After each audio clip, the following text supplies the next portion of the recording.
शमूएल भविष्यवक्ता की दूसरी पुस्तक अध्याय 16। शमूएल भविष्यवक्ता की दूसरी पुस्तक अध्याय 16। दाऊद चोटी पर से थोड़ी दूर बढ़ गया था कि मफीबोशेत का कर्मचारी सीबा एक जोड़ी जिन बांधे हुए गड्ढों पर 200 रोटी, किशमिश की 100 टिकिया, धूपकाल के फल की 100 टिकिया और कुप्पी भर दाखमधु लादे हुए उससे आ मिला। राजा ने सीबा से पूछा, इनसे तेरा क्या प्रयोजन है? सीबा ने कहा, गड्ढे तो राजा के घराने की सवारी के लिए है और रोटी और धूपकाल के फल जवानों के खाने के लिए है, और दाखमधु इसलिए है कि जो कोई जंगल में थक जाए वह उसे पिए। राजा ने पूछा, फिर तेरे स्वामी का बेटा कहाँ है? सीबा ने राजा से कहा, वह तो यह कहकर यरूशलेम में रह गया कि अब इस्राएल का घराना मुझे मेरे पिता का राज्य फेर देगा।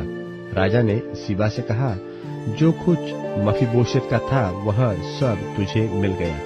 सीबा से कहना, प्रणाम हे मेरे प्रभु, हे राजा, मुझ पर तेरे अनुग्रह की दृष्टि बनी रहे। जब दाऊद राजा बहूरीम तक पहुंचा तब शाऊल का एक कुटुंबी वहां से निकला। वह गेरा का पुत्र शिमी नाम का था और वह कोसता हुआ चला आया और दाऊद पर और दाऊद राजा के सब कर्मचारियों पर पत्थर फेंकने लगा, और शूरवीरों समेत सब लोग उसकी दाहिनी बाई ओर थे। और शिमी कोसता हुआ यो बकता गया कि दूर हो खूनी, दूर हो ओछे, निकल जा निकल जा। यहोवा ने तुझसे दाऊद के घराने के खून का पूरा पलटा लिया है, जिसके स्थान पर तू राजा बना है। यहोवा ने राज्य को तेरे पुत्र अबशालोम के हाथ कर दिया है, और इसलिए कि तू खूनी है, तू अपनी बुराई में आ फंस गया। तब सरूयाह के पुत्र अबीशै ने राजा से कहा, यह मरा हुआ कुत्ता मेरे प्रभु राजा को क्यों शाप देने पाए? मुझे उधर जाकर उसका सिर काटने दे।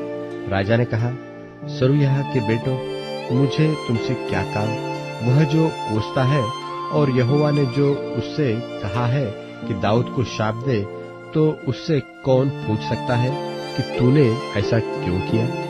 फिर दाऊद ने अबीशै और अपने सब कर्मचारियों से कहा, जब मेरा निज पुत्र ही मेरे प्राण का खोजी है, तो यह बिन्यामीनी अब ऐसा क्यों न करे?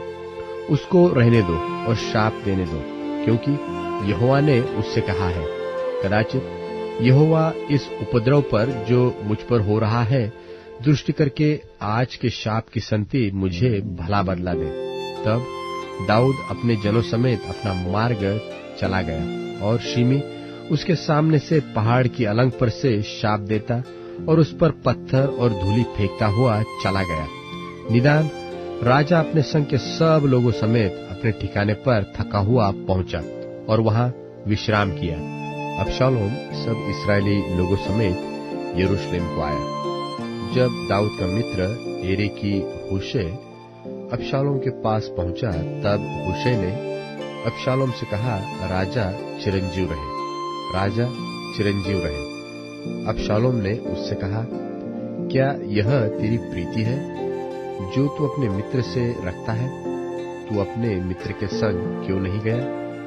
हुशै ने अबशालोम से कहा, ऐसा नहीं, जिसको यहोवा और वे लोग क्या वरन सब इस्राएली लोग चाहे उसी का मैं हूँ, और उसी के संग मैं रहूंगा।